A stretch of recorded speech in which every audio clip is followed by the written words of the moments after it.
십자가를 통해서 뱀의 머리가 깨트려졌지만 어둠의 권세자들 사단은 멈추지 않습니다.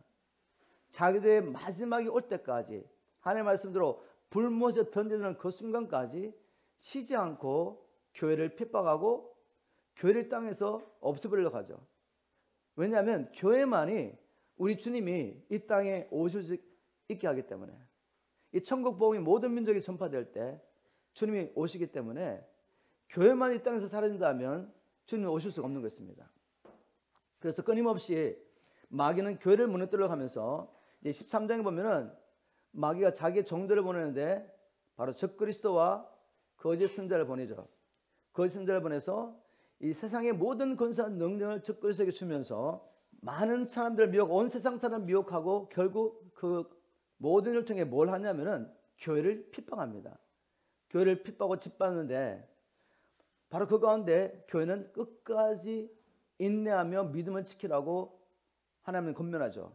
그리고 이제 14장에 가면 어떻게 그럼 우리가 이 적그리스도의 통치 아래서 권세 안에서 끝까지 믿음을 지킬 수 있느냐, 그것을 보여주는 것이 바로 14장입니다.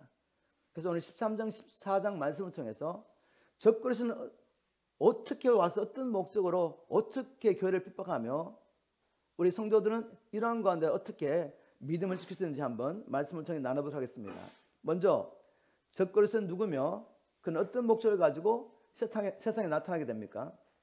1절 2절 말씀이죠. 계시록 13장 1절 2절. 내가 보니 바다에서 한 짐승이 나오는데 뿔이 10이요 머리가 7이라. 그 뿔에는 10면류관이 있고 그 머리들에는 참난한 이름들, 다시 말해서 하나님을 모독하는 이름들이 있었더라. 내가 본 짐승은 표범과 비슷하고 그 발은 곰의 발 같고 그 입은 사자입 같은데 영이 자기의 능력과 보좌와 큰 권세를 그에게 주었더라 라고 말하고 있습니다. 적그리스도를 묘사하는 짐승이 나오는데 뿔이 10이요 머리가 7이라고 했습니다. 그런데 이렇게 묘사되는 존재가 우리가 자세히 나오지 않았지만 12장에 또 나타나는데 바로 그는 용입니다. 용을 이렇게 표현한 거죠. 계시록 12장 3절에 하늘에 또 다른 이적이 보이니 보라 큰 붉은 용이 있어 머리가 7이요 뿔이 10이라 라고 이렇게 기록하고 있습니다. 다시 말해서 이 적그리스도는 사단의 모든 권세와 능력을 가지고 올 것이라고 성경은 예언하고 있습니다. 그런데 이 바다에서 올라오는 적그리스도 이를 묘사하면서 이제를 보니까 내가 본 짐승은 표범과 비슷하고 그 발은 곰의 발 같고 그 입은 사자의 입 같고 이렇게 짐승들의 모습을 표현하고 있죠. 표범, 곰, 발. 만약 여러분이 다니엘서를 공부하셨다면 이 존재가 누구를 이야기하는지 우리가 알 수 있습니다. 다니엘은 환상 가운데 바벨론 족이 일어날 큰 제국들을 보았죠. 그 당시 바로 바벨론 족은 사자라는 짐승의 모양으로 주님께 계셨습니다. 그 뒤에 나타날 페르시아 제국은 곰으로 묘사하셨죠. 그 다음에 헬라 제국은 또 표범으로 묘사했습니다.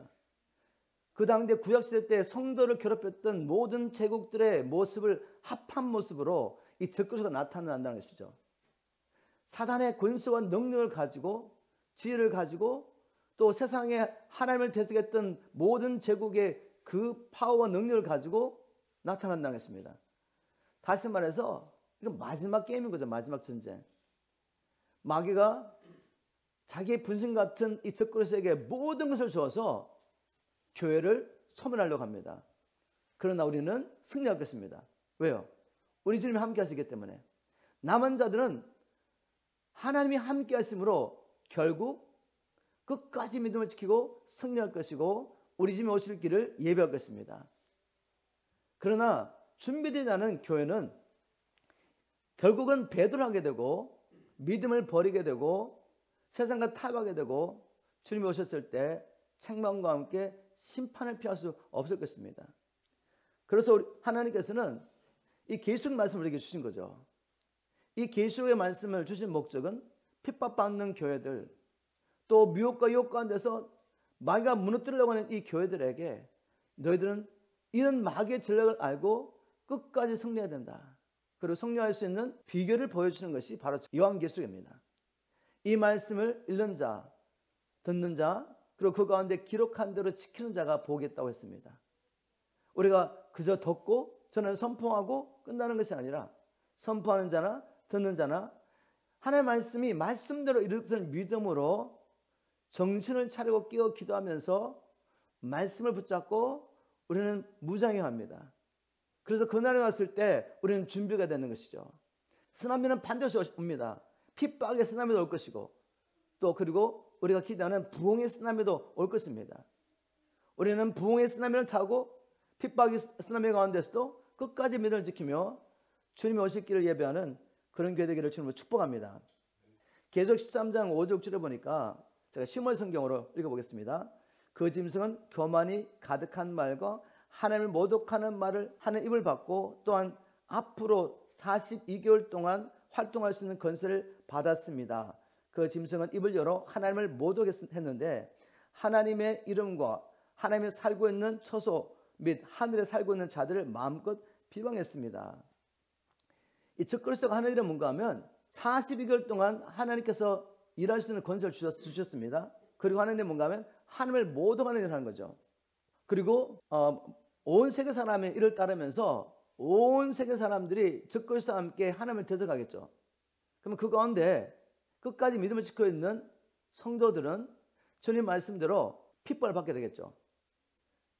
마태복음 24장에 보면 예수님께서 마지막 때 징조로 하신 그 징조 중에 하신 말씀이 뭔가 하면 24장 9절에 보면 너희가 내 이름을 인하여 모든 민족의 핍박을 받으라는 말씀대로 이제 적그리스도가 나타나서 3년 반 동안 성도들을 괴롭히는 때가 있을 것이라고 주님 말씀하셨습니다. 자, 그런 때 우리는 어떻게 되겠습니까? 성경이 이렇게 말합니다. 13년 7절에 보니까 권세를 받아 성도들과 싸워 이기게 되고 각 족속과 백성과 방언과 나를 다스리는 권세를 받으니 성도와 싸워서 이기겠다고 말했습니다. 성도를 이길 거라고 말하는 거죠. 다시 말해서 성도들이 적그리스도의 권세에서 권한을 받게 될 것이라는 말씀입니다. 성도들이 적그리스도의 이 핍박과 환난의 대상이 되는 이유는 분명하죠. 13절 쭉 내려가 읽어가 보면은 이 적그리스도는 온 세상 사람들을 미혹해서 자기를 하나님으로 이렇게 높이는 거죠. 하나님을 모독한다는 말을 한다는 것은 뭔가 하면 자기는 피조물인데 마귀의 준 권세와 능력을 가지고 온갖 놀라운 일을 행하기 때문에 사람들에게 나는 하나님이야, 나는 너희들의 구세주야, 나를 경배라고 요구한다는 것이죠. 계속 13장 8절에 보니까 그러므로 세상에 창조된 이후 죽임을 당하신 어린 양의 생명책에 이름이 기록되지 못하고 땅에 사는 사람들은 모두 그 짐승에게 경배할 것입니다 라고 말했습니다. 경배를 요구할 때 모든 사람들이 경배해야 되는데 그 중에 제외된 사람이 누굽니까? 생명책에 이름이 기록된 사람들이죠. 주님 안에서 거듭나서 끝까지 믿음을 지키는 사람들. 4대 교회 가운데 보니까 그 생명책에서 이름이 허리질 사람도 있죠. 우리 주님께서 4대 교회 향하여 경고하셨습니다. 너희들 끝까지 이겨야 된다. 이기는 자만이 그 이름이 생명책에서 허려지지 않을 것이라고 말씀하셨죠. 교회라고 다 이기는 것이 아니라 어떤 사람들은 타협하게 된다는 것이죠. 그래서 결국 예수를 믿고 구원을 받았고 성령을 경험한 자들 가운데 이름이 허려질 자가 있다는 것을 우리는 성령을 통해 알 수가 있습니다. 우리 하나님의 말씀을 정직하게 본다면 우리가 한 번 구원받고 성령 체험했다고 해서 끝나는 것이 아니라 이런 환난과 핍박 가운데서 또 유혹과 미혹 가운데서 마귀는 끊임없이 교회를 무너뜨리려고 하기 때문에 주님 말씀대로 하면 믿는 자들까지도 미혹하려고 하기 때문에 우리는 굳게 서야 됩니다. 근데 굳게 설 반석이 없으면 어떻게 되겠습니까? 하나님의 말씀이 내 안에 가득 차 있지 않는다면 어떻게 내가 이 말씀을 믿고 설 수가 있겠습니까? 오늘 말씀 충만하고 오늘 믿어진 것으로 끝나지 않습니다. 얼마나 짧은 순간에 마귀가 들어와서 우리의 마음을 미혹하는지 몰라요. 제가 킹덤 파워 캠프를 보면 금방 알 수 있습니다. 3박 4일 동안만 말씀을 계속 넣어주면 사람들이 말씀에 붙잡혀요. 말씀에 믿어집니다. 그런데 마음 관리하지 않으면 일주일을 가지 못해요. 그래도 마음을 관리하려고 애를 쓴 사람은 한 달, 2달, 석 달까지 갈 수 있습니다. 왜 이렇게 쉽게 무너질까 우리가? 그만큼 세상의 힘은 너무나도 강하기 때문에 그렇습니다. 세상의 것을 아무 생각 없이 보고 듣고 있으면은 분명히 내가 말씀을 믿었는데 어느 순간에 말씀을 믿어지지 않을 때까지 가는 거죠. 그러니 우리 가운데 이만하면 됐다라고 안심하는 사람은 아무도 없습니다. 저부터 시작해서 정신을 차리고 깨어서 날마다 경건을 훈련하지 않으면 적그리스도에게 경배할 수밖에 없습니다. 또 어떤 일이 있습니까? 누구든지 이 표를 받지 않은 자는 사고 팔지 못하게 하는 것이죠. 표를 받지 않으면 사고 팔지 못하게 한다 그랬는데, 여러분 지금 이제 그런 일이 일어날 모든 준비가 되어가는 것이 보이십니까? 이 성도들의 핍박을 받을 수밖에 없는 상황이 계속 벌어지는 거죠. 제가 지난 한 주간 가운데 우리가 예배가 없었습니다. 그런데 그 예배가 없는 가운데 얼마나 많은 전화를 받은지 몰라요. 하루에 한 3-4통화씩 전화를 받았습니다. 여러 나라에서, 카나다에서 전화 왔고, 시드니에서 전화 오고, 한국에서 전화 오고, 계속 전화하면서 하는 이야기가 뭔지 아십니까? 특히 한국에서 목사님 이제 1월 10일인가 14일인가 제가 정확한 날짜 모르겠는데, 그때부터 우리가 이제 마트도 갈 수 없어요. 식당에 갈 수 없습니다. 백신 맞지 않으면. 자기는 이제 직장을 잃어버릴 수밖에 없다는 거예요. 그래서 제가 이렇게 말했습니다. 그래도 지금은 배달 받으시지 않냐? 식당은 못 가지만 투구할 수 있지 않냐? 하나님이 정말 살아계시다면 먼저 주의 나라 의를 구하는 자에게 모든 것을 더해준다 그랬는데, 하나님이 자기의 나라를 위해서 복음 전하며 하나님 나라의 의를 지켜주지 않겠냐고.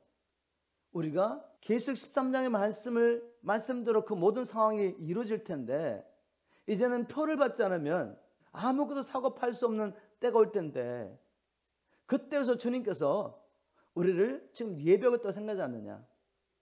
물론 적그리스도의 영을 가진 사람들은 그 나라를 위해서 자기를 준비하고 있지만, 하나님은 그 과정 속에서 우리를 또한 준비하고 있습니다. 우리의 믿음을 테스트하고 있는 겁니다, 지금. 그래서 제가 여러분에게 나누는 말씀 뭔가 하면은, 여러분 말씀들은 모든 일이 이루어지고 있습니다. 그렇다면 우리가 이 말씀을 믿음으로 준비해야 되지 않겠습니까? 우리는 스스로 결단한다고 해가지고 이렇게 살 수 없어요. 그러나 말씀을 알고 이 말씀대로 되어질 것을 믿기 때문에, 그래서 예배 가운데 함께 모여서 하나님을 사모하는 것입니다. 주님, 우리는 베드로처럼 주님 죽는 날까지 따라가겠습니다라고 결단해도 그 상황이 벌어지면 실패할 수밖에 없는 그런 연약한 존재입니다. 그래서 주님께서 얘들아 시험에 들지 않게 깨어 기도하라고 그렇게 부탁하신 거죠. 그런데 제자들은 아무도 깨어 기도하지 못했습니다. 베드로뿐만 아니라 모든 제자들이 주님과 함께 죽는 데까지 따라가기를 원했다 할지라도 그들은 갈 수 있는 능력이 없었던 거죠. 우리도 마찬가지예요.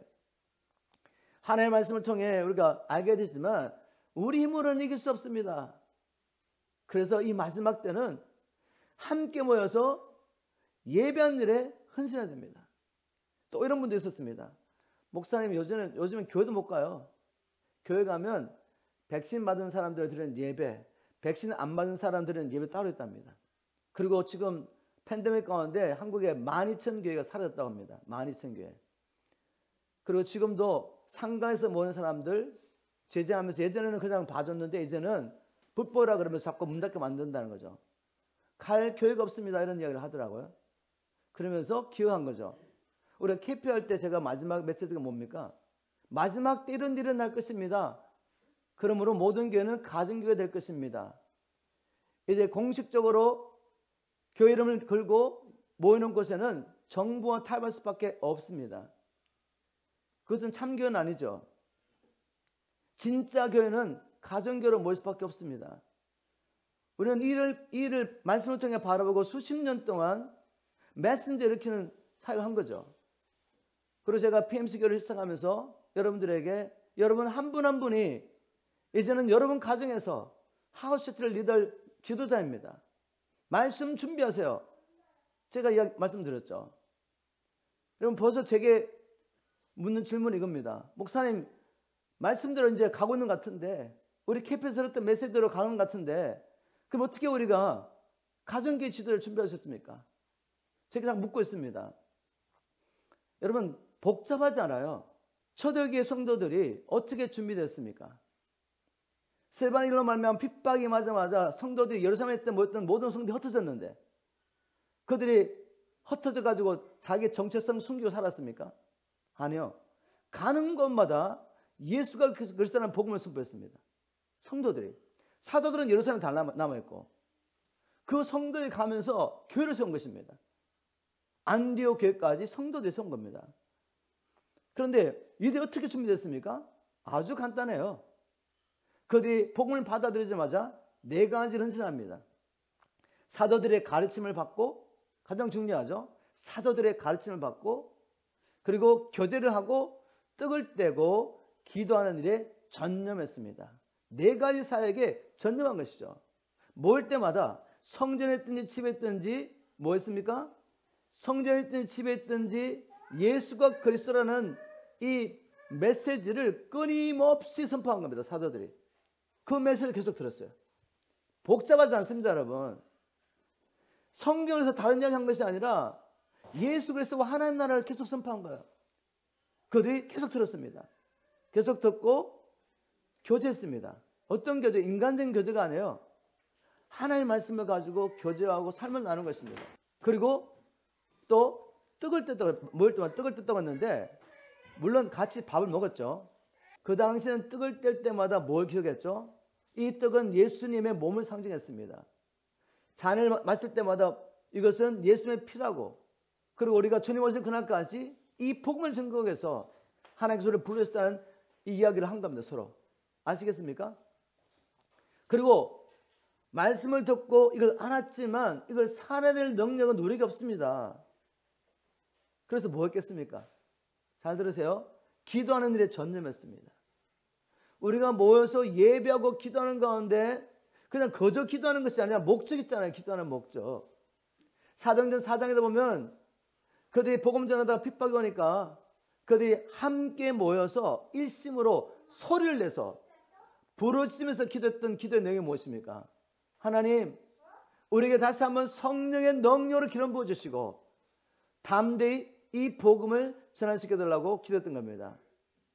우리 성도들이 모여서 기도할 때 이제 인간적으로 주님 나를 위해서 이런 기도 저런 세상의 것들을 구해서는 안 되죠. 이제 우리 믿음 때문에 복음 때문에 핍박을 받는 시대가 오는데 세상에 이런 저런 것들을 구해서 되겠습니까? 그런 것들은 다 따라오는 것이죠. 그런 것들은 다 따라옵니다. 누구에게?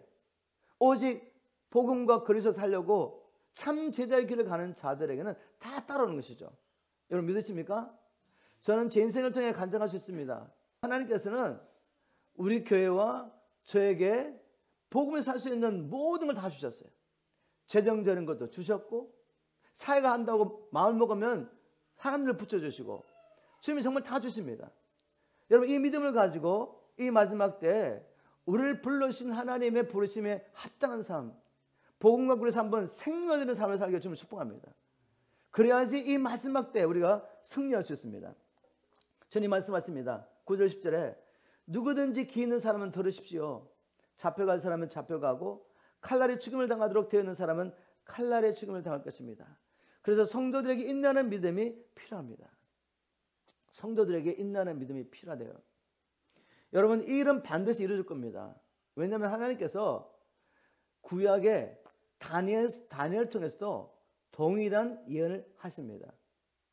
13장에 보니까 적그리스도가 나타나가지고 3년 반 동안 권세를 받고 성도를 괴롭힌다는 이야기가 나와 있죠. 근데 다니엘서 보면 똑같은 이야기가 나온다는 거예요. 다니엘서 7장 21절 보니까 현대는 성경, 내가 보니 이 뿔이 전쟁을 일으켜 성도들과 싸워 이겼다. 똑같은 말씀이죠. 계시록에서도 적그리스도가 권세를 받고 성도를 이겼다고 기록되었는데 다니엘서 7장 21절도 보니까 내가 보니 이 뿔이 전쟁을 일으켜 성도들과 싸움을 이겼다고 말합니다. 25절을 보니까 그가 장차 가장 높으신 하나님을 대적하여 말할 것이며 하나님을 모독하는 말을 할 것이라고 요한계시록 13장에 나왔는데 다니엘서도 똑같이 말하고 있습니다. 그가 장차 가장 높으신 하나님을 대적하여 말할 것이며 성도들을 괴롭힐 것이다. 그가 또 때와 법을 변경시킬 것이고 시킬 할 것이고 성도는 3년 반 동안 그의 지배를 받을 것이다. 3년 반 동안. 구약에 BC 539년에 9년경에 다니엘이 선포한 메시지나 AD 한 90년에 요한이 하나님께 받은 말씀이 동일하다는 것. 그 말은 뭐죠? 일은 반드시 된다, 반드시. 일이 반드시 된다면 그러면 메시지가 무엇입니까? 성도들은 이 핍박과 환난 가운데 승리할 수 있도록 준비하라는 메시지죠. 여러분, 이 말씀을 마음에 두시고 꼭 준비하시길 주님으로 축복합니다. 자, 우리 한 14장 말씀을 풀어가면서 그러면 이 적그리스도의 전쟁에서 우리가 어떻게 승리할 수 있습니까? 라는 질문에 대한 답변을 해보도록 하겠습니다. 첫 번째, 적그리스도의 전쟁에서 이겨야 된다고 말했는데 성경에 보니까 적그리스도가 이긴다고 되어 있죠. 권세를 받아서 성도를 괴롭힐 것이고 성도를 이길 거라고 기록하고 있습니다. 그런데 또 우리에게 또 이기라고 말씀하세요. 이거 어떻게 해석해야 되느냐? 적그리스도가 우리를 이긴다는 말은 그가 권세를 가지고 세상 권세를 가지고 우리를 억압할 것을 말하는 거죠. 그럼 우리는 어떻게 이길 수 있습니까? 타협함으로 이기는 것이 아니라 그 적그리스도의 권세에서 핍박과 환난을 받으면서도 끝까지 예수 믿는 믿음을 버리지 않고 지킴으로 이기는 것입니다. 여러분, 이렇게 승리하기를 주면 축복합니다. 어떠한 핍박과 환난 가운데서도 예수 믿는 믿음을 지키시기를 주님으로 축복합니다. 예수님은 하나님의 아들 그리스도를 믿는 것입니다. 그가 또한 장차 오실 것을 믿는 것입니다. 자, 첫 번째 이기는 방법은 이제 14장 1절에 구체적으로 잠깐만 나눠보겠습니다. 현대 성경 보니까 나는 어린 양이 시온산에 서 계신 것을 보았습니다. 그런데 그 시온산에 어린 양만 서 있는 것이 아니라 또 누가 서 있죠? 그리고 그분과 함께 14만 4천 명이 서 있었습니다. 그들의 이마에는 어린 양과 그의 아버지 이름이 쓰여 있었습니다 라고 기록하고 있습니다. 자, 이것을 하는 것이 우리가 적그리스도의 통찰에서도 끝까지 믿음을 지킬 수 있는 방법, 이길 수 있는 방법입니다. 무엇입니까? 결국에는 우리가 하나님과 함께 서게 될 것이구나. 주님이 계시는 그 성에 우리가 들어가서 그와 함께 영원을 누리게 되겠구나. 하나님 나라를 기부로 받고 그 나라를 다스리게 될 것이구나. 이걸 하는 것입니다. 24만 4천 명이 누굽니까? 계시록에 이미 하나님께서 천사를 보내셔가지고 하나님의 종들의 이마에 인을 치라고 말씀하시죠. 그 인을 받았던 자들입니다. 어린 양이 어딜 가든지 순종하며 따라가는 자들, 예수 믿는 믿음을 지키기 위해서 기꺼이 생명을 내어놓은 자들, 그들이 이 땅에서는 비록 환난과 핍박을 받지만 결국 주 안에서 부활하여서 말씀대로 영생과 함께 하나님 나라를 유업으로 받고 하나님과 함께 영원히 하나님 나라에서 살 것을 보여주십니다. 여러분, 우리가 이 믿음을 가지고 있지 않으면 생명을 내어드리고 믿음을 지킬 수가 없습니다. 그런데 성경 보니까 예수를 믿고 따라가기 위해서 첫 번째 관문이, 이 좋은 문으로 들어가기 위해서 첫 번째 관문이 뭐라고 말하고 있죠?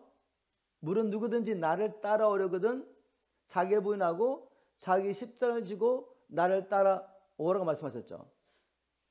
나를 부인하고 나의 십자가를 지고 주님을 따라가는 것이 무엇입니까? 라는 질문에 대한 답변으로 35절에 나옵니다. 누구든지 자기 생명을 구원코자 하며 잃을 것이요 나와 복음을 위하여 생명을 내어놓으면 영원히 얻을 것이다. 주님을 따라가기 위한 첫 번째 단계, 좋은 문으로 들어가야 되는데 이 좋은 문으로 들어가기 위해서 첫 번째 뭘 해야 된다고요? 생명 내어놓으세요. 생명을 내어놓지 않으면 절대로 주님을 따라갈 수 없습니다. 저는 여러분에게 말씀을 통해 선포할 수 있어요.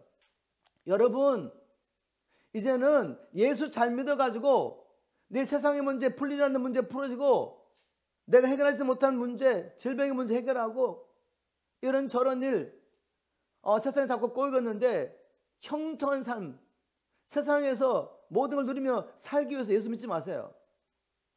처음부터 그건 복음이 아닙니다, 여러분. 물론 예수 믿으면 하나님의 원리대로 살면 이 땅에서도 머리 가지고 꼬리가 되지 않습니다. 질병 이길 수 있죠.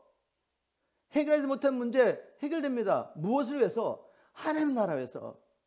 그런데 그것이 목적이 되면 세상 사는 거 우리가 뭐가 다릅니까? 세상 사람들이 왜 종교를 가지고 있고 부처를 믿고 알라를 섬기고 나름대로 신을 선거했습니까? 세상에서 내 힘으로 해결할 수 있는 문제를 자기가 믿는 신의 능력으로 해결하려고 그 신에 가서 충성을 다 하고 있지 않습니까?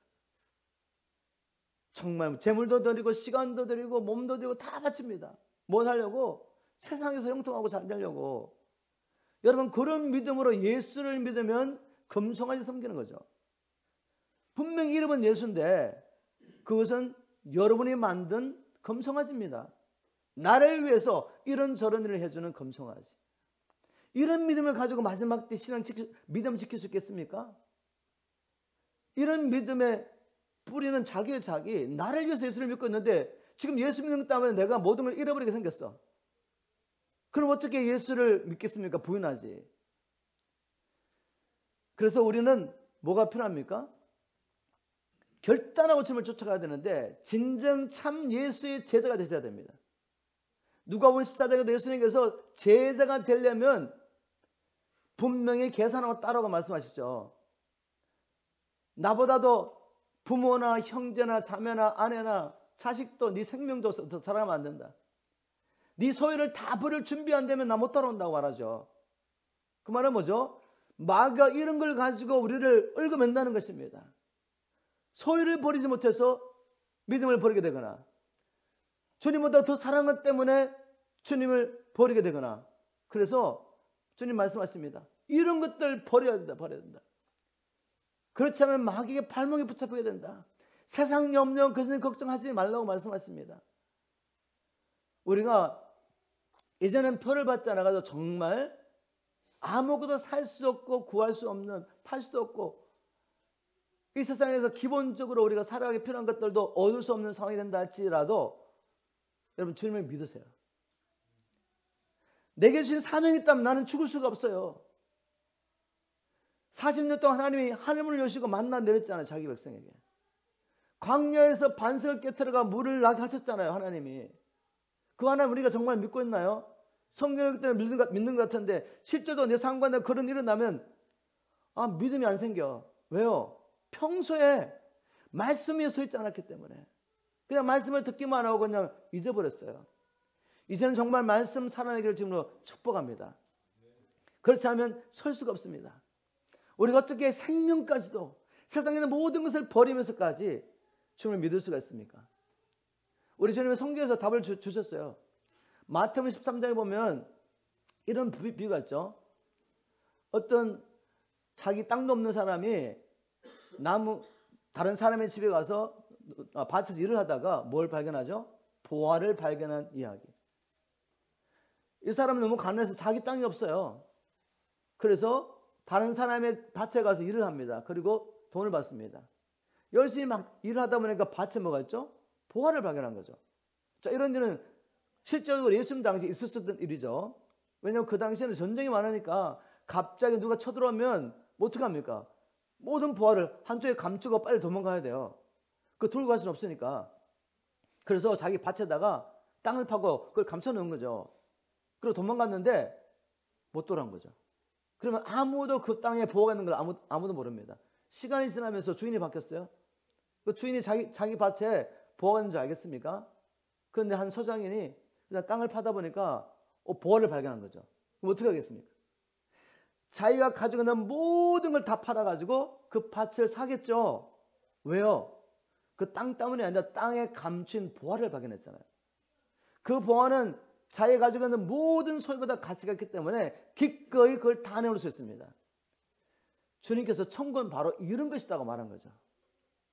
너희들이 정말 천국을 발견했느냐? 영생의 가치를 발견했느냐? 아들의 생명의 가치를 발견했느냐? 그렇다면 못 부를 것이 뭐가 있겠느냐? 육신의 생명 영원한 겁니까? 한 번 죽는 것은 정하신 것이고 그 외에는 심판했는데 그 심판의 기준은 네가 이 땅에 사는 동안에 누구를 하나님을 믿고 섬겼냐 그죠? 입으로만 믿습니다가 아니고 누구를 정말 믿으며 그 네가 섬기는 주인을 위해서 살았느냐 이걸 가지고 하나님께서 심판하십니다. 믿음의 진정한 결과로서의 삶을 보면서 우리를 판단하시는 거죠. 여러분 아직도 내가 뭔가 벌지 못하고 있다면은 주님이 얼마나 귀하신 분이신지, 예수 그리스도를 얻는 것이 얼마나 귀한 것인지 알게 도와주십시오. 우리가 육체를 벗고 난 다음에 들어갈 그 세상에서 하나님 나라가, 영원한 그 하나님 나라가 얼마나 귀한 것인지 그 영광을 보여주십시오라고 기도하는 것입니다. 우리가 이것을 발견해야지 이 육신의 생명도 세상에서 잠깐 누리다가 모든 거 다 놓고 갈 텐데 그 세상의 것에 집착하지 않습니다. 꼭 기억하세요. 주님 말씀하신 것, 네가 나보다도 더 부모나 처자나 네 목숨까지도 사랑하면 안 된다. 네 소유를 다 버리지 못하면 나를 따라올 수 없다고 말합니다. 왜요? 마귀가 그런 걸 가지고 우리를 얽어맬 거라는 것입니다. 모든 걸 내려놓고 우리 주님 쫓아가는 초보람들에게 주님 축복합니다. 그래서 적그리스도와의 이 전쟁을 이기려면 하나님 나라가 보여야 된다는 거, 하나님 나라 발견해야 됩니다. 두 번째, 14장 7절 보니까 이렇게 기록하고 있습니다. 14장 7절 8절에 그 천사가 큰 소리로 너희는 하나님을 두려워하고 그분의 영광을 돌려라. 하나님께서 심판하실 때가 왔으니 너희는 하늘과 땅과 바다와 샘을 만드신 분에게 경배하라 하고 외쳤습니다. 또 둘째 천사가 그 뒤를 이어 큰 도시 바빌론이 무너졌다. 모든 나라에게 엄난의 독한 술을 마시게 한 바벨론이 무너졌다라고 외쳤습니다. 자, 여기 보니까 이제 우리가 적그리스도 이기려면 뭘 기억해야 된다? 하나님께서 심판하실 때가 온다는 것입니다. 여러분, 하나님이 심판하실 때가 오십니다. 그래서 큰 바벨론이 순간 무너지는 거죠. 여러분, 이 바벨론은 무엇입니까? 상징도 상징. 창세부터 시작해가지고 하나님을 대적하여 세운 탑이 뭐죠? 바벨탑. 하나님 백성을 괴롭혔던 바벨론 제국. 이 바벨론이라는 것은 모든 시대에 하나님과 하나님의 백성을 대적하여 일어난 세력입니다. 그죠? 이 권세가 순간 무너진다는 것입니다. 하나님이 심판을 시작하시면. 여러분 믿습니까? 적그리스도가 아무리 권세를 가지고 성도를 괴롭히고 정말 모든 사람들이 적그리스도의 권세 앞에서 벌벌벌 떤다 할지라도 여러분 순간 무너집니다. 계시록 24장에 보면 주님이 나타나시는 그들이 그냥 심판도 안 받고 산처로 불면서 던져져요. 그는 피조물이야, 피조물. 하나님께서 자기의 지혜 가운데서 적그리스도와 이 바벨론의 세력을 잠시 사용하는 것입니다. 성도들을 연단하고 정결한 신부로 준비시키고 영원히 하나님 나라를 다스릴 자로 훈련하기 위해서 이런 적그리스도의 세력을 세우셔서 싸우게 하시는 거죠. 그리고 승리하게 하시는 겁니다. 승리한 자가 하나님 나라 유업을 받고 다스리게 될 것입니다. 여러분 믿습니까? 반드시 하나님이 오셔서 심판하십니다. 큰 도시 바벨론은 한순간 무너질 것입니다. 하나님과 하나님의 백성을 괴롭히던 저들은 무너질 것입니다. 그러므로 우리는 주님 말씀을 기억합니다. 주님이 제자를 보내시면서 이런 핍박과 환난이 있을 것을 아셨죠. 그리고 말씀하십니다. 마태복음 10장 28절에 보면 몸은 죽여도 영혼은 능히 죽이지 못하는 자들, 세상 권세자들, 바벨론 세력 두려워하지 마라. 적그리스도 세력 두려워하지 마라. 오직 몸과 영혼을 능히 죽게 멸하시는 하나님을 두려워하라고 주님 말씀하십니다. 여러분 주님이 오십니다. 오셔서 반드시 악을 심판하십니다. 온 세상을 호령하는 적그리스도 세력 한순간 무너질 것입니다. 그리고 14장에 이렇게 말합니다. 적그리스도와 전쟁 이기려면 반드시 이것을 기억해라. 무엇을 기억해야 됩니까? 9절부터 11절까지 제가 한번 읽어보겠습니다. 또 셋째 천사가 그 뒤를 이어 큰 소리로 이렇게 외쳤습니다. 누구든지 짐승과 그의 우상에게 경배하고 자기 이마나 손에 짐승의 표를 받으면 그 사람도 하나님의 가차없는 벌을 받고 거룩한 천사들과 어린 양 앞에 불과 유황으로 고통을 당할 것이다. 그리고 그 고통의 연기가 그치지 않고 영원히 올라갈 것이다. 짐승과 그의 우상에게 경배하고 그의 이름에 표를 받는 사람은 밤낮 쉬지 못할 것이다. 이걸 기억하라는 거죠. 너희들이 순간 너희의 육신의 생명을 지키고 먹고 사는 문제에 매어가지고 타협하게 되고 절하게 되고 표를 받게 되면 어떻게 된다? 하나님의 진노를 피할 수 없다는 것입니다. 마귀와 그를 따른 악한 영들을 위해서 예배한 그곳에 믿는다고 말했지만 결국 믿음의 테스트, 시험이 왔을 때 이기지 못하고 타협하고 표를 받고 우상숭배하는 자들은 하나님의 심판을 피할 수 없다는 주님의 분명한 경고의 말씀 꼭 기억하시길 주님으로 축복합니다. 이거 기억하셔야 돼요. 이것은 불신자에게 경고한 말씀이 아닙니다. 12절에 이어서 이렇게 말씀하지 않습니까? 그래서 이런 일이 있기 때문에 그래서 하나님의 계명을 지키며 예수님을 충실히 믿는 성도들은 이러한 때 인내가 필요합니다. 우리에게 인내가 필요합니다. 이러한 때가 오기 때문에 제가 이런 메시지를 계속 반복해서 전하죠. 그래서 성도들이 정말 저를 사랑하는 마음으로 어떻게든 우리 교회도 좀 이렇게 숫자도 성장하기 원하는 마음으로 이렇게 말합니다. 목사님 제발 메시지를 좀 낮추세요. 너무 강하게 말씀하시면 사람들이 싫어합니다. 문턱이 너무 높습니다. 일단 들어오게 해가지고 주님 믿게 하면 되지 않습니까? 여러분 그런 일이 일어나겠습니까? 우리가 문을 열고 세상과 타협하고 그저 사람들이 편안하게 교회에 들어올 수 있도록 그렇게 문을 열면 어떻게 되겠습니까? 그 사람들이 머저리티가 되는데 이제. 그럼 그때는 제가 강하게 말하면 또 다 나올 거 아닙니까? 그죠? 그게 아니죠. 하나님은 처음부터 좁은 문을 열어요. 좁은 문을. 얼마나 좁은 문을 열겠으면 누가복음 13장에 보면은 어떤 사람이 혹이 와서 이렇게 묻습니다. 주님 정말 구원받을 자가 적습니까? 여러분 그때 주님 뭐라고 말씀하셨죠? 그래 좁은 문으로 들어가기를 힘써라. 그날에는 들어가기를 원해도 들어가지 못할 자가 많을 것이다. 세상과 타협하고 잘못된 왜곡된 복음을 믿었던 사람들은 들어가려고 해도 못 들어간다는 말이에요.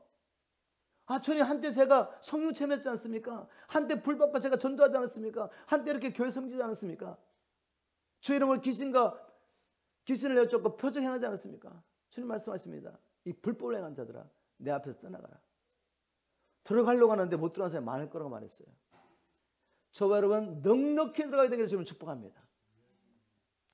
오늘 말씀을 통해 보여준 대로 결국 끝까지 믿음을 지킨 자는 시온산에 주님과 함께 서게 될 것입니다. 주님이 오셔서 반드시 적그리스도와 이 바벨론의 세력들을 권세자들을 파하실 것입니다. 그리고 주님은 말씀대로 마귀와 그럴 때는 악한 영들과 그들에게 미혹돼서 넓은 길을 갔던 믿는다고 했지만 마지막에는 타협하고 믿음을 버렸던 사람들과 그리고 하나님도 알지 못하고 이 땅에서 하나님을 대적하고 살았던 그 모든 사람들이 불못에 던져야 될 것입니다. 이런 때 우리가 어떻게 살아야 되겠습니까? 지금 오늘 말씀을 통해 도전하고 있습니다. 말씀을 맺겠습니다. 여러분 주님께서 교회에게 지금 간절한 마음으로 외치고 계신 겁니다. 부흥의 쓰나미도 오지만 환난과 핍박의 쓰나미도 다가오고 있습니다. 이런 때 여러분이 안일하게 이런 마음을 가지면 안 돼요. 그때가 되면 주님이 또 승리하게 하시겠지. 여러분 그렇게 안일한 마음을 가지지 마세요. 우리가 영적으로 싸워서 승리해야 되는데 앞으로 날 싸움은 엄청난 싸움입니다. 근데 지금 내가 작은 일에도 믿음으로 승리하지 못한다면 어떻게 그 큰 싸움에 승리할 수가 있겠습니까? 지금부터 믿음 준비하기를 주님 축복합니다. 말씀을 마음에 새기시고 이 계속 말씀을 들을 뿐만 아니라 또 저 같은 사람 선포할 뿐만 아니라 우리가 함께 지키기를 주님 축복합니다. 말씀을 지키고 교회 땅에 두신 목적대로 주님이 오실 수 있도록 저뿐만 아니라 여러분 한 분 한 분이 못 일어나 참 제대로서 말씀을 살아내기를 주님 축복합니다.